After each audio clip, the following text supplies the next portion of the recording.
Hey, everybody, it's your favorite nerd, Mike Meyers, with the, gosh, what day of the week is it? The Wednesday edition of the Mike Meyers Ask Mike Anything. The goal of this live stream is to provide those of us who are studying CompTIA certifications an opportunity to ask me any question you want. So keep it simple here, folks, and we'll have no problems whatsoever. So let me, first of all, introduce my good friend and the guy I haven't talked to in, I guess that's what happened when you don't pay off your debts, huh?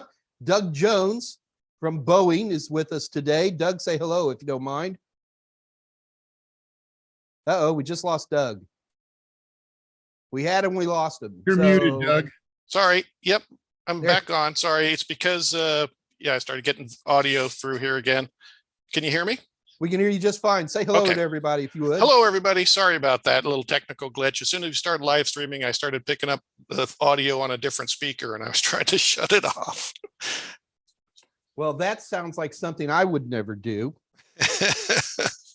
Let me see if I can make sure this doesn't bother us And again. for the record, Doug, the first few minutes, we just got a few people on, and so it's okay. And the folks who are on are old hands and are used to hilarious things like me not being able to make a camera work, or me, doing other wacky things. So it's never a problem. So I'm going to queue up. And Doug, you can do this too if you'd like. We're on YouTube, Total Seminars channel. If you've got a extra screen, you can bring up a browser. You don't have to. Gotcha. I think that's what the problem was, Mike, is I had YouTube up on a different screen and it started playing there at the same time. So I'll just go ahead and minimize that, and we'll press on. Okay. So, and of course I've had an update to the, Dave, are you English is not my first language today. Okay. Has YouTube changed its interface very subtly, or is it just me? No, they have definitely changed it. It sucks. That's what that was our glitch 2 weeks ago. All right. So I don't feel so bad here. All right. Well, anyway, so first of all, listen, guys, while we're waiting to get a quorum here, Doug, I don't know, are you familiar with this hat by any chance? The USS Texas. Love it. Yep. I play World of Warships online every once in a while, and the Texas is in there, and that's one of my favorite ships. So have you had a chance to interface with the USS Texas recently? Oh, yes, I have. And I wanted to show something off here a little bit, if you don't mind. So guys, let me pull up my SmugMug account here. Let me steal the screen. There we go. I think we got it. See if that works. Dave, does that look right? We're seeing a bunch of pictures. Yep, we're seeing a bunch right now. All right. Yep. So anyway, let me, I just want to pull, I was all organized. Doug, you got me geflugeled. I'm blaming you. Okay. Because it's convenient. Yep. All right. So let me, here we go. I managed to finagle a hard hat tour of the battleship. It's currently under repair in Galveston, Texas. And it used to be called the Todd Shipyards. Now I think they're called Smith Copper. And I managed to get a opportunity to actually tour the battleship. So number one, I've never been on a dry dock before, which was cool. And number two, right there, I'm touching 110-year-old steel. So it's actually pretty amazing. And so like, here's the rudder. You can just barely see a person down there.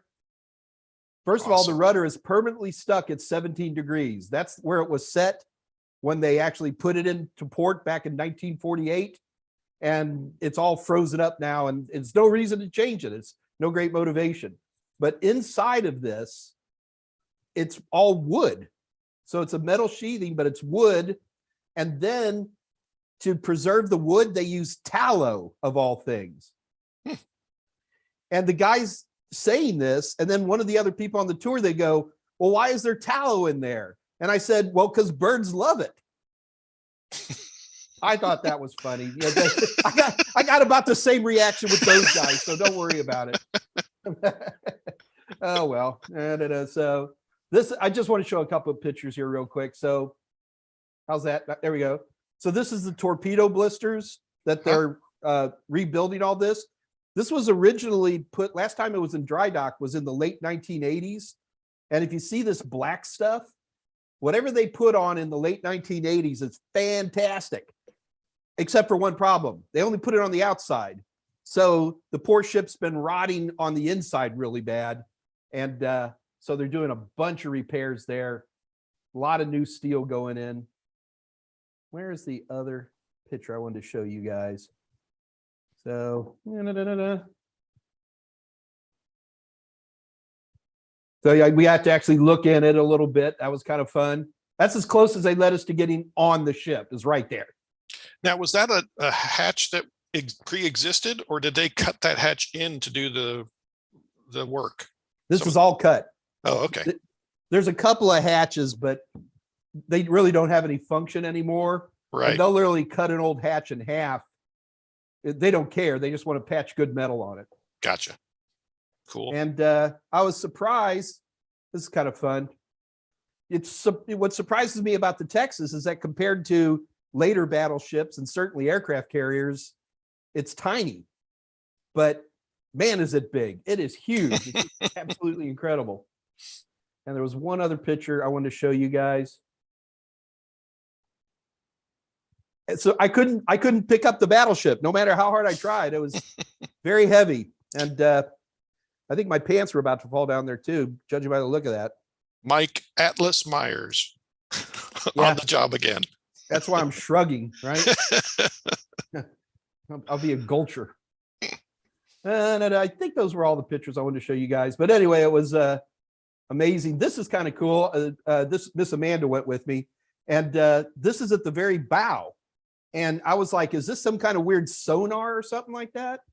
And what it was a place that they would put chains, and then they would drag the chains out a little bit and put like these little, they look like torpedoes with wings, but they're anti-mines. And these things would, and they would basically swim out to the length of the chain. That chain is what pulled them along.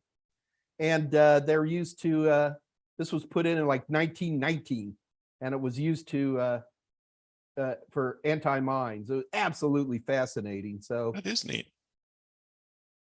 So here's a nice picture of the bow. Awesome. And, you know, I think I knew a lot about the Texas, but compared to the rest of the people on the tour, I was nothing, man. Amateur. Oh, you know, well, no, the caliber on the 5-inch guns depended on what era you were talking about the Texas. You know, the original casement guns were 35 caliber, whereas the barbette gun, and I was like writing stuff down, and it was absolutely amazing. Cool. The group I was with, interestingly enough, were radio fanatics, and they're actually working with the Texas to use the original the original stuff, the original radios equipment. Oh, okay. like ham. And in fact, one of the things they're looking forward to do, Doug, is they like talking on to the ISS, which I didn't realize that was a thing. Are you aware of this at all? I'm aware that they exist. I don't normally listen to when they do that. There's some channels on board that they're called space to ground, and sometimes if they're going to do stuff like that, you'll hear it over the space to ground. I don't normally listen to that unless there's something related to me that's going on. But yeah, I knew that they could do that. Yeah. I have some input here in disembodied voice. I'm a ham radio operator, and I have spoken with ISS. And one of the things that they do is at least one astronaut who's slated to be up there has to get their amateur radio license so that they can operate the station there. And, you know, obviously they want to do it mostly to talk to kids in junior high and things like that, and get everybody excited about the space program and a little bit about ham radio. But somebody always has to be a ham operator up there. I did not know that. There you go. That Dave Rush, I'll tell you, Doug, you ask him what time it is, he'll tell you how to build a clock. He's worth every penny. If you could see what I was doing with my hands right now. All right, so I lost my Zoom meeting. Hold on. Uh-oh, but we can still hear you. Not important. All right, so anyway, guys, it looks like we're getting close to a quorum here. Let me just see who's on real quick here. Tolowitz, Scott S., Will Shaw, good to see you, man. It's been, you've missed a few. TD, always good. Blue Lantern, Ben Bork. Ben, if you were on before, I don't remember the name. Will Shaw is a pilot, Doug, and cool. he's like, Boeing. Well, I fly an Airbus, so I guess I'm not the cool kid today. Well, talk to Dave Rush. He's a pilot too. Oh, the Will Shaw and Dave Rush go on and on. They start going into pilotese, and the eyes roll back in my head. And, passing intermarkers or something like that. I don't know. Hey, Techie Tommy, good to see you too. So Blue Lantern, cool. I know space is real. This is Doug. I'm just quoting stuff in the chat window here. Sure. I know space is real. I know space is real because Blue Lanterns are responsible for protecting certain sectors of the universe. I think that has something to do with either I think the DC universe. I'm guessing there. Yeah, I agree with Dave Rush. I thought that it was Green Lantern. The Red Lantern. Doug, do you know anything about this stuff? Only what I've seen in the movies. My wife is much more conversant in the DC universe. So cool. All right. Well, Doug, let's go ahead and get started. I'm just so excited you could come today. Thank you so much for dropping in. The check's in the mail. So I needed an excuse to wear my shirt. My stupid thing. Total Seminar shirt. Yeah, guys, full disclosure, Doug used to work for us back in the 40s. And A, you kept that Total Seminar shirt. Thank you for that. And B, you still fit into that Total Seminar shirt. I hate your guts. That and the hair, you irritate me. Just know that, okay? It's only a matter of time till we're caught up. I'll keep leaping ahead of you, though, brother. Guaranteed on that one. So anyway, Doug, real quick, what do you do for a living? So let me start a little bit further back. Back when I was a young man, I joined the Air Force and wanted to be a pilot. That didn't work out. Ended up in United States Air Force Space Command, what is now, for better or worse, the United States Space Force. Did 20 years of that. Got out right about the time that they were canceling what is Artemis flying now under previous administration. And so they were not looking to hire an Air Force Base guy in the local community. We moved to Houston from Vandenberg Air Force Base in California. And so I went looking for a different job and happened to hook up with a great company called Total Seminars, where I got to be a teacher for a little while. After that, I was fortunate enough to get involved with a contractor at JSC. And through that, to my current employer, the Boeing Corporation, where I am the operations interface, or let me rephrase that, the engineering interface to operations. Or I work, if you're more familiar with the NASA operations, I work in the mission evaluation room called the MER, and we are engineering support to the flight control team. So if the flight control team runs into a problem on board the station, in particular, our case would be the Ethernet network on board. They have a flight control member who takes care of things. He's an operations guy, so he runs his checklists. And if it's something that he hasn't seen before or something that's a little more out of the ordinary, they can turn it over to the engineering team, which would be me, and I could take it back to our guys with the 50-pound brains who can look at it and go, oh, okay, this is what's happening at the bit level, and we can come up with a solution and pass it up to the team. So I know in NASA that you have different groups. You can see the little signs when you're looking in. Because I'm a NASA nerd, I know that it's not really mission control; it's a FICR, right? That's right. That's flight control individual rooms, right? And so they have Spartan, and they got Ops Plan, and they got Surgeon, and you are a member of. Well, as I mentioned, I work in the mission evaluation room. My team is called the Command and Data Handling, which is C&DH. But we support the Pluto team. The Pluto Okay. team is like if you want to think of it as the IT guys. So they're responsible for all the laptops and iPads and the network on board the station, the Ethernet network. And I know that we're going to have a bunch of questions for you on that one. So let's start us off with an overview. Can you just give me a rough idea of the networking that's sitting up on the ISS right now? Can you give me I'd say a 10,000 foot view, but how about a LEO view, low Earth orbit view? There you go. Well, let me start with, let me share something with you. So you should see right now a picture of the station. And if you can see my mouse, can you see my mouse, Mike? I can see the station. Okay, well, I see your mouse. I see it. Yeah, up to the very top of this picture, that's if you want to think of it as an airplane, that's the nose of the airplane, and it travels in the upward direction. It's traveling towards the top of the screen. Let's put it that way. So we're looking at it from underneath. So if you look at the station from this particular perspective, this very top segment is called node 2, and connected to it, the smaller segment to the left, that's from the European Space Agency, and the one to the right is from the Japanese Space Agency.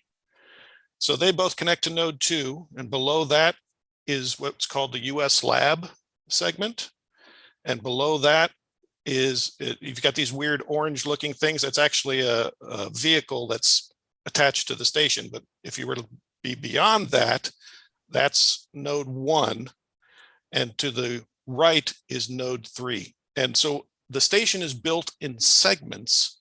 And so if you were to, and of course we're in space, so there's no atmosphere outside. So all these segments have to be bolted and sealed so that they're airtight. So if you're trying to pass cable back and forth between all these segments, it's a much more difficult proposition than just, hey, let me grab 100 foot of Cat 5 and throw it up above the ceiling to wherever I want it to go. It has to pass through a number of bulkheads. But let me see if I've got another image that's a little more So networky. Doug, while you're going through images, so your layer 1 is Ethernet? We are Ethernet, yes. In fact, if you know anything about dealing with the government, we're at least a decade behind, usually more than that. So if you think the station passed its 20-year anniversary not too long ago. So if you're back in the early 2000s, means it was put together in the 90s, means it was built in the 80s. So we're talking 80s technology when this thing was getting flown and put together. So back in the 80s, we were 10/100. You know, the world was 10/100. It wasn't gigabit speeds. So much of the station was built with the idea of they used the military standard called 1553, which is actually that standard. Yeah, it's 1 megabit per second. Very it's reliable. Serial. It's a synchronous standard, right? Exactly right. Exactly right. So it's a very reliable, and that's really what the government wanted, was something that was going to be reliable, because it was going to be in space for, you know, however long it was going to be. So they needed something that was very reliable. So the station was built with 1553. Ethernet was still relatively new. Back in the 80s, if you remember, Mike, we were doing dial-up modems. So, you know, you couldn't really rely on something like that. Yeah, exactly. So it was not quite as futuristic as the TV shows would have you think. And I'm trying to find a better image. Let's see, let's do this one, and I'll share this with you all too. Let me close that. And then, okay, so this is a simplified diagram of the onboard network. And if you can see my mouse moving across this image, you've got a router here and a router here and a router here. Doug, give it a swirl. Sorry. There, okay, This is the primary router right here. It's in the US lab segment. If you see my mouse up here, say it says USL, that's US lab. So this is the primary router here. This is a secondary router. And then over here is another router. And this other router is connecting all the stuff that's in the Japanese segment and the European segment. And it all, basically this router is the one that's doing all the routing. Everything else is more or less acting like a switch. And then you can see you've got a bunch of other devices hanging off here. These are switches here. You've got antenna outside the station for the wireless network outside the station. You've got these things that say EHDC, that's external high definition cameras. Wait, Doug, I got a million questions. Go for it. Okay. Number one, is this Vizio?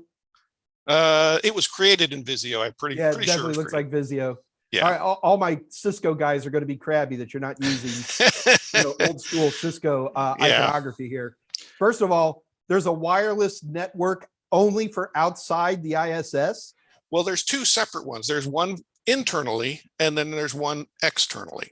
So wait. I got to ask, what's the SSID for the external network, the external wireless? It's it'll say ISS and then whatever VLAN, and it'll say EXT and then either 2.4 or 5 gigahertz. I would have said that's such an opportunity for humor there. I would have said, I hope you got an oxygen bottle. WPA2. Well, I'm not. Yeah, I wasn't clever enough to come up with something sharp like that, but yeah, that's kind of what they are. And there's separate VLANs for the cameras and the payloads that are outside the station, and then inside the station, you also you have multiple VLANs for the crew, depending on what they're doing. If we have visitors to the station that are not allowed on that particular VLAN, there's a separate one for them. Anyway. You can see these things right here. These are the internal WAPs. There's one here. If you see my mouse over here, this is all the way over in what's called the SM, or the service module. This is the Russian part of the station. So we have connectivity between the Russian, this SMBRI or BRI. This is the Russian equivalent to our edge routers. Is there a router between you and the Russians? Their router connects to our router. All right. So I can only imagine what the discussions are in terms of, setting up firewalls between y'all. Yeah, it can be different. We have weekly meetings with the Russians and with the Europeans and with the Japanese to talk over any ongoing issues. Right now, you can see there's two lines connecting, but right now one of them's turned off. We started getting some errors on one of the lines. They were aggregated together, but only one of them started showing bad packets coming across, so we ended up turning one of them off, and the other one's fine. It's a 100 megabit line. The Russians haven't quite updated their side to gigabit speeds, so we're still running at 100 meg, but that's fine. Some of their stuff comes across to us on its way down to the ground. Some of it goes a different route through their network to get where they want it to go, video and such. So wait, Doug, I have so many questions. I'm sorry. I apologize for interrupting. No worries. IPv4? IPv4, yes. Is there any IPv6 up there? Generally, no. I mean, I'm sure it's there. Some payload connecting to a dedicated server might be using IPv6, but generally we're doing IPv4. As you can see, it's not a very big network. No, it's actually, some of the folks on the chat are saying they're laughing about you calling that simplified. Folks, I'm telling you, the total seminars network is probably that complicated. So yeah, that's not a big deal. So Doug, give me a rundown. Let's OSI this. Okay. What are you running at layer 1? So layer 1, we recently, within the less than 2 years ago, probably closer to a year, upgraded to 1 gigabit Cat5 Ethernet running through the station. So you have the traditional Cat5 that you would go to the grocery store, not the grocery store, but to the store and pick up Cat5, and then it runs to a junction box or an interface panel where it's converted to some of the more 1553 or more non-Ethernet types of cables, where it's converted into signals that'll cross all these bulkheads, and then it's converted back into Ethernet. So it's the same 5E or Cat 6E that you're used to seeing everywhere around on the ground. Yeah, but Doug, is it unshielded twisted pair or shielded or what? It is in fact shielded.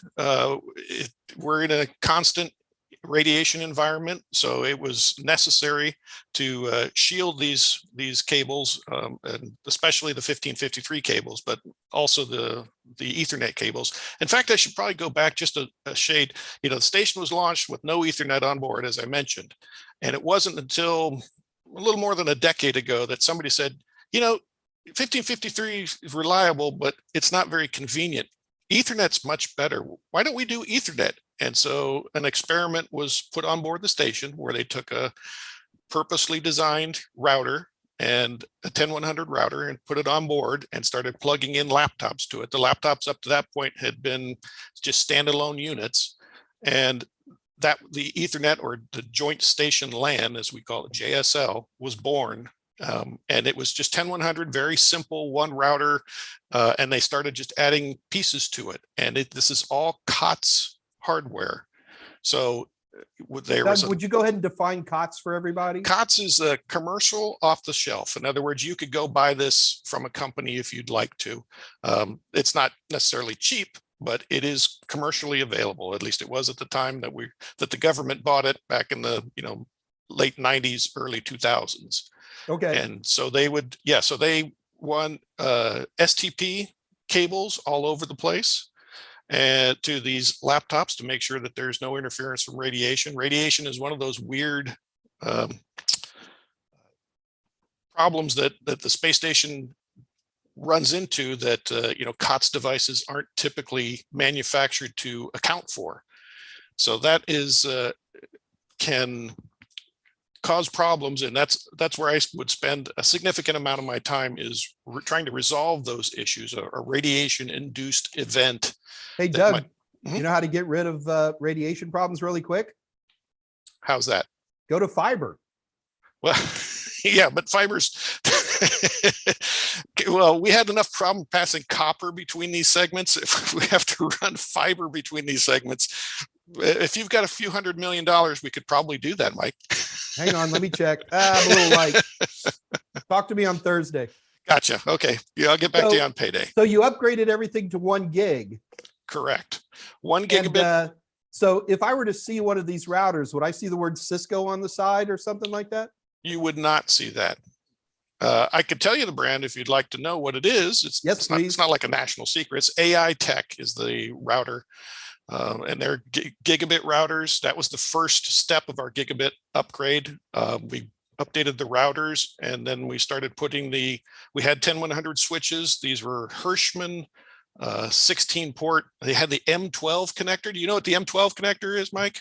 I do not. Oh, it's a big pain, but it's Ethernet, but it's a round connector with pins that you could screw into the switch itself.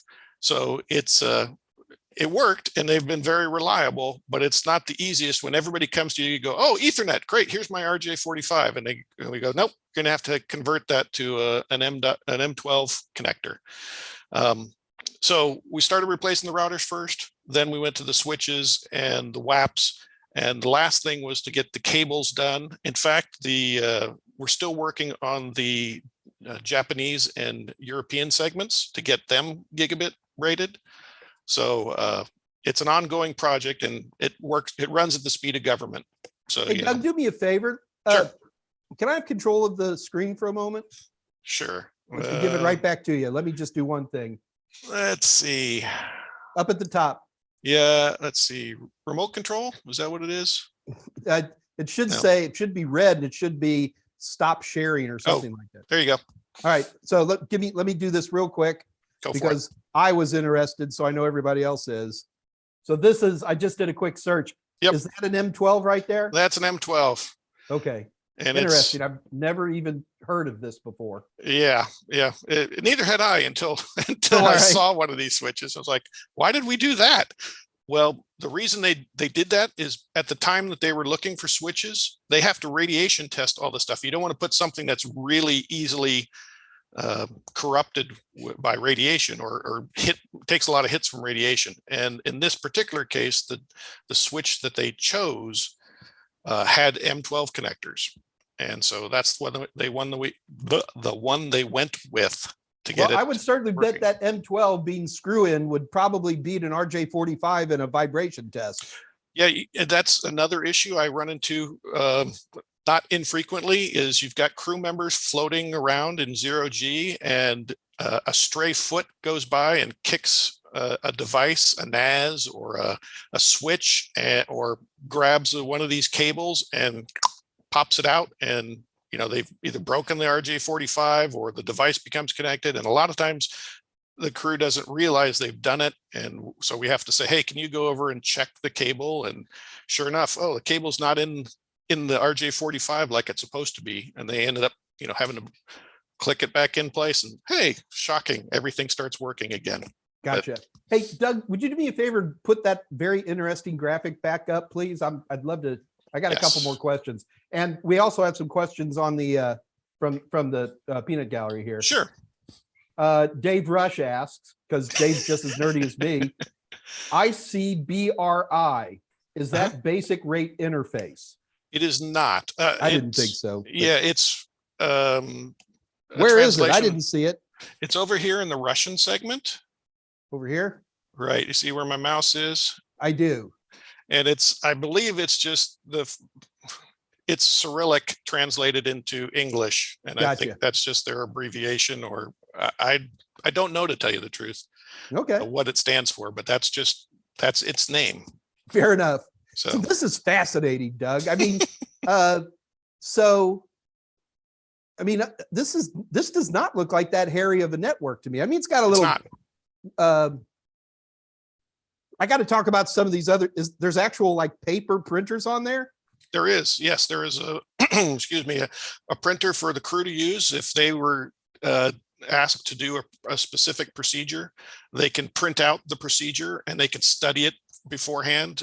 They've got iPads and they've got laptops, but sometimes, it's just better to have a printout in your hand that you can mark up and say, oh, I want to do this. And doing that with an iPad or a laptop is we're not quite at that point yet. I can't even imagine how much does one ream of 20-pound bond go for? Good God. Yeah. I'd walk up to that thing. The first thing I'd do, they put a camera on me. I'd look at it and go, PC load letter.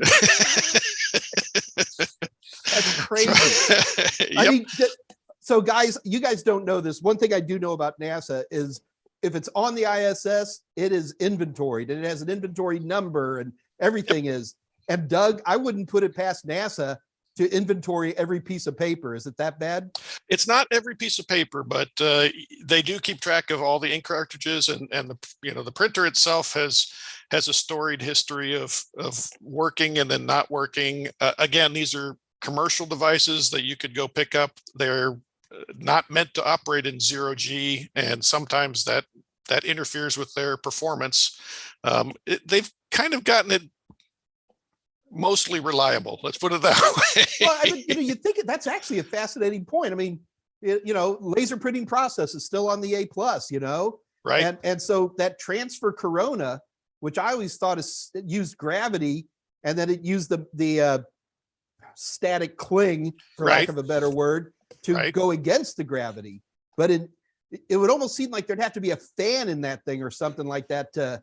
Otherwise, you'd have toner all over the place. Yeah, it's not anything special. This is not like some, $1 million government purchased printer. It's probably, I don't remember what brand it is, but I'm like an Epson or an HP or something like that. Something you could just go to the store and pick up. So I think the idea is they're not certain if they're going to burn through them fast. So let's not spend tens of thousands of dollars on them. Let's buy like $50 ones and see if they work before we go.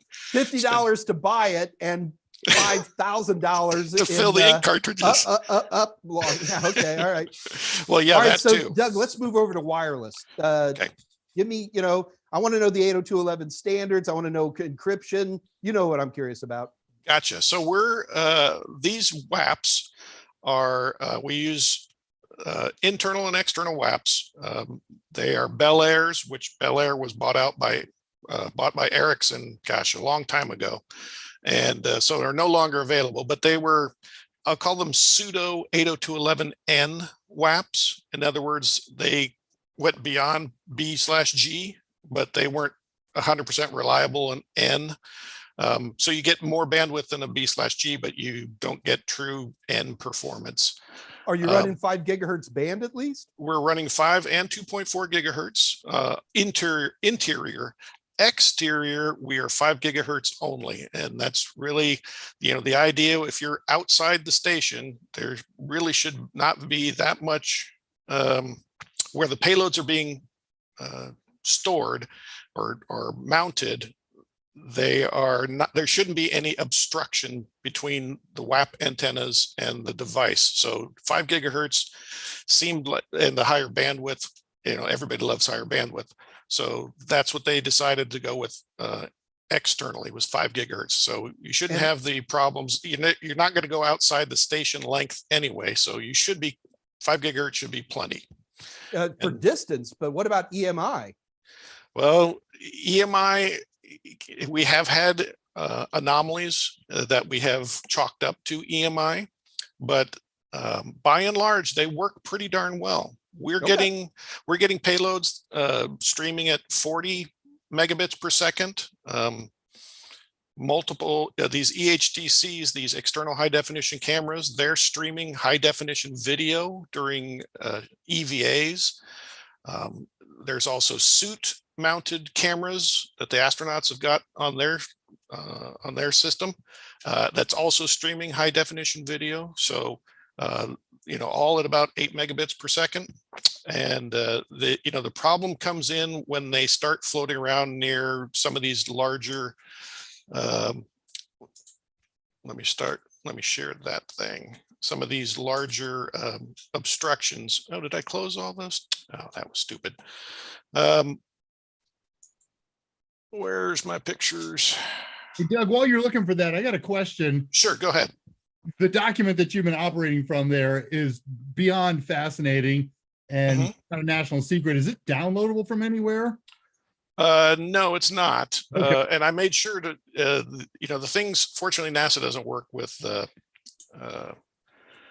classified, or at least generally doesn't work with classified. These are, I made sure this doesn't have any MAC addresses or IP addresses on there. That stuff is sensitive information, so we don't normally share that. But right now, that particular document is a simplified, oh shoot, did I do it again?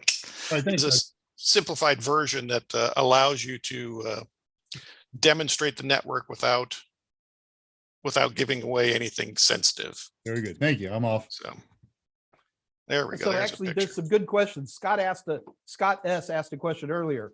Are Mhm. they laser printers or? They are inkjet printers, I believe. That takes care of a lot of questions that I was really having a hard time imagining a laser printer working in microgravity environments. So Yeah. inkjet, definitely that would work. Scott S, thank you for that good question, man. Yeah, that's a good question. And I got another one more printer ahead. question, because Sure. these guys love printers. Michael Lovell, do they use 3D printers up there? I think I know the answer to this. they have experiments where they've done 3D printing. Yes.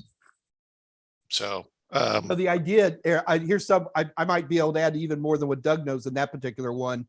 The idea was to generate experiments to investigate the possibility of really recreating spare parts. yes, And correct. it was mixed, is my understanding, results on those experiments. And it's also my understanding that they have a 3D printer up there still, but they're not using it anymore. That's correct. There's a lot of stuff that comes up to be tested out, and the lifespan kind of peters out and has not been officially determined as this is now trash. You can send it back in some vehicle that's going to burn up, or it's just waiting for disposition, is what they say. Yeah, guys, So- for the record, NASA says it nicer, but or Doug said it beautifully right there. The ISS is full of trash. It's got tons of junk. They keep every Ziploc bag. They keep everything, They do. It costs a lot to get stuff up there. They don't necessarily want to have to pay the money for more Ziploc bags. They've That's even right. got a humanoid robot up there that was it was interesting, but as it was my understanding, it had some trouble pressing buttons. But I mean, Yeah, that's what the Robonaut. ISS is for. It's a laboratory. We need Exactly right. we need. mixed results to use proof of concept. So a magnificent and learning failure is just as good as a success most of the time. That's absolutely correct. It is a floating laboratory, and laboratories get stuff wrong all the time. So, you know, it is what it is. That's how you learn. So Doug, another question that, well, I have, and we haven't even touched this yet. And if I'm jumping ahead, stop me, okay? Sure. The internet, you know, so basically you've shown me a big LAN, all right? Or as there's a WAN, you've got some routers in there. Right. Where's the demarc to the big blue ball? So there is a limited access to the internet. As we mentioned, we have iPads on board, and internet security is, of course, a hot topic with anybody who's involved with networking. Patches and updates come along for our iPads all the time as Apple releases them. And if you've dealt with iPads before, they all call home to Mother Apple saying, hey, I'm online, I'd like an update. So we've had to deal with that. We've been working with Apple, and so there is a specific VLAN on board the station that's allowed to get down to the ground to get to the internet. So that's how they do have internet access. They also have the ability to do VC. If you remember that application, Mike, it's like a remote desktop kind of. Oh, sure, like VNC, you mean? Well, there's VNC, but this is VC, and so they can do kind of like what we're doing. If the crew wanted to talk to their family, they could do a live stream, if you will. It's not, you know, HD quality, but it gives them a chance to see their family, and they can chat and. So okay, so on the WAN side of the router, all right, you've got a M12 connector, and that M12 connector runs to some radio, I'm assuming, right? So everything goes to the router. The router itself, this AI Tech router, is RJ45. It's the switches that had those weird M12 connectors. But regardless, so you go to the router connects to a device called the ICU, or some people call it the KCU, the KU communications unit. Like KU band radio? Exactly. So so that you have these two, there's KCU1 and KCU2, and one of them or both of them will be active at a time, downlinking to the ground. And that's how everything gets from onboard the station to the ground. Like if they're taking pictures or live streaming, it goes through Ethernet to our router, where it goes to this KU comm unit. And the KU comm unit down is connected to a TDRS satellite, or in some cases it can, well, I'm not an expert on the KU data path, but it goes to a TDRS satellite, which is a geostationary telecommunications satellite. And from there it goes to like White Sands or one of the other places that NASA keeps in constant contact with the station. So are there certain windows where the internet's better than others? No, they pretty much have, I won't say, they have fairly good coverage. I won't say it's 24 hours. There are certainly periods of time where they have outages, comm outages, which can make file transfers very difficult. There's a technology that we're using that is called delay tolerant networking. In other words, you're transferring files, megabytes of files, and suddenly you lose communication with the other end. You don't get that TCP acknowledgement. Hey, I got this particular packet. And this delay tolerant networking allows it to kind of buffer when your street got a lot of data. And then as soon as it reestablishes communication, it offloads that buffer. If that makes sense. All right, so we got another question that may be tongue in cheek, Doug, but we'll treat it seriously. And it's from Xerxes78, who's a well-known smart. You can fill up the rest of that. Are we close to artificial gravity on the ISS yet? No, we are not. And there's no intention of ever doing anything like that on the ISS. As you can see, the picture of the ISS, it's not really built to take Gs, even fractional Gs. So, you've got these big solar arrays hanging out off the ends there. If you started putting Gs on that, those things would flex and bend and snap off. So yeah, we're not doing anything like that on the International Space Station.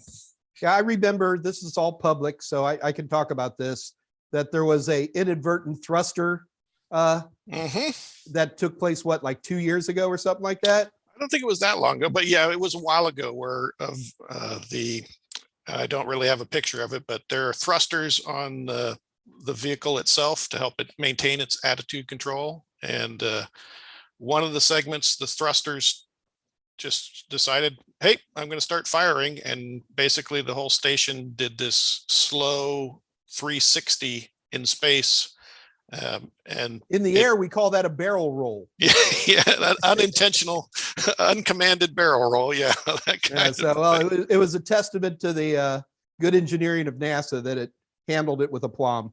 Right. They were able to overcome that and put it back in its proper configuration. So yeah, but it was unexpected. So never a good thing when you're NASA. We don't like the unexpected.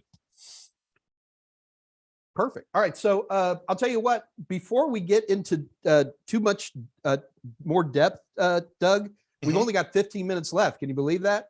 Yeah, it's gone by pretty quick. So one of the things we like to do here is we do a little contest.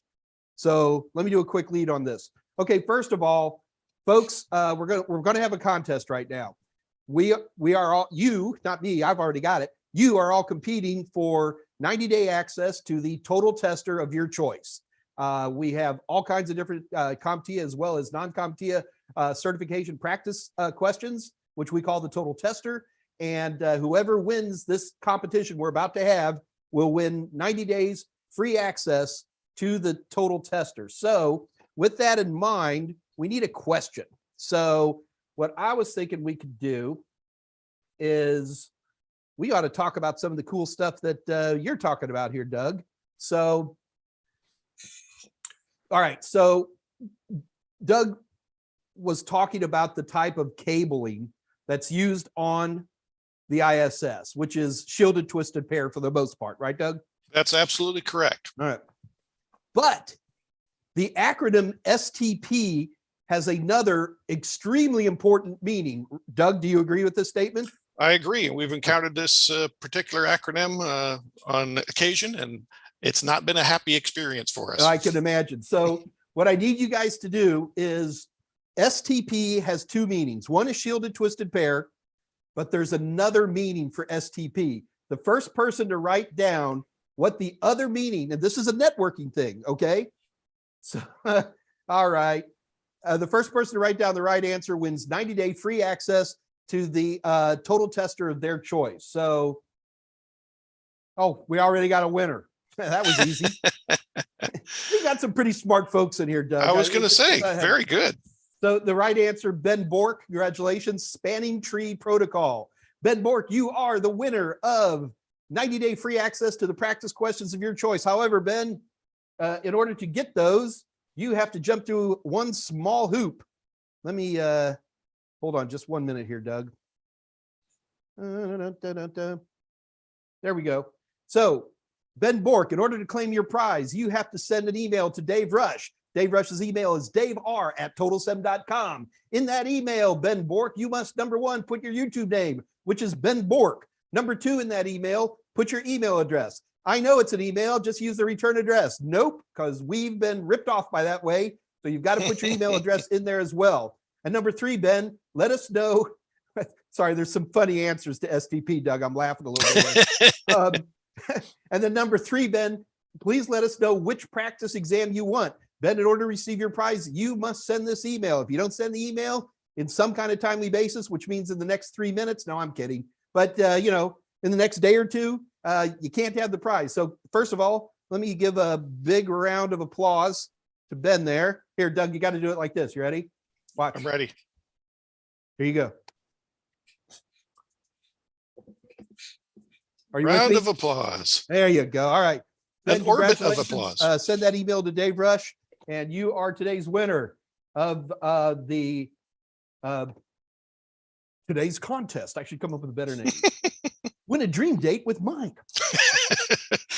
A nightmare, also, dream, mind, whatever. folks, that just because you're nice enough to show up today, Remember what I always tell everybody, in order to pass the certification, you need 3 things. Number 1, you need instruction, which these are going to be instructor led, or it's going to be videos. Number 2, you're going to need reference, which is a book. And number 3, you're going to need to challenge yourself through practice questions. So we have an offer just for our viewers, is that we give you a bundle of ebook, ready?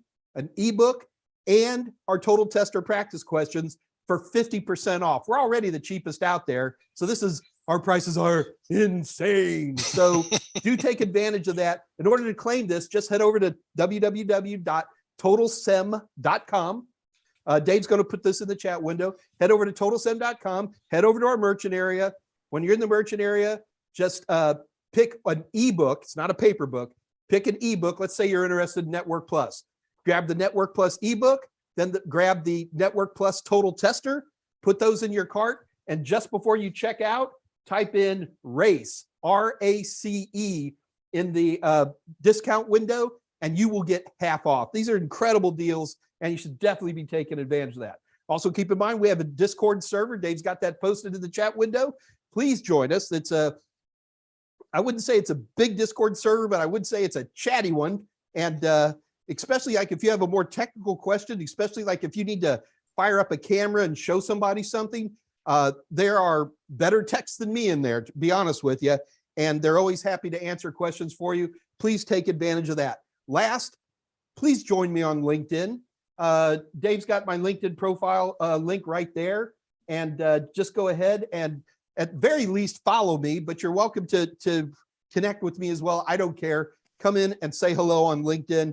I think that any tech who's not on LinkedIn these days is making a huge mistake. So I want you on there as well. So fantastic. All right. So Doug, sorry, I had to do the pause for station break there. No worries. I literally forgot where we left off. We had just talked about spanning tree protocol.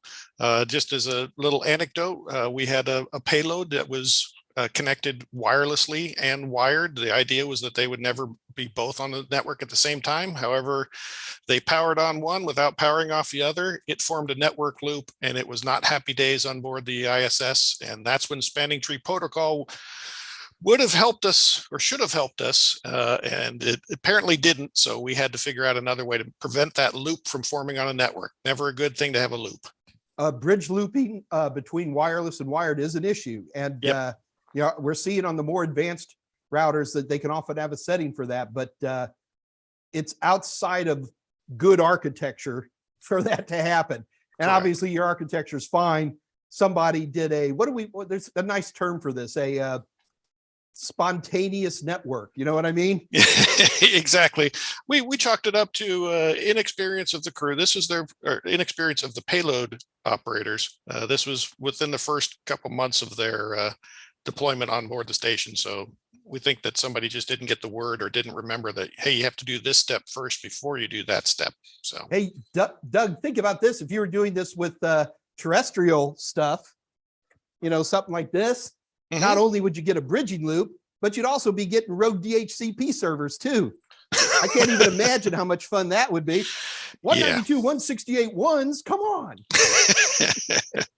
Yeah, it's never a good idea to get a call like that in the middle of the night. Hey, this is what's going on. And I have to pick up the phone and go, and try and figure out what's going on. So, yeah. So Doug, let me ask one more question, then I'll let you go. Yes, sir.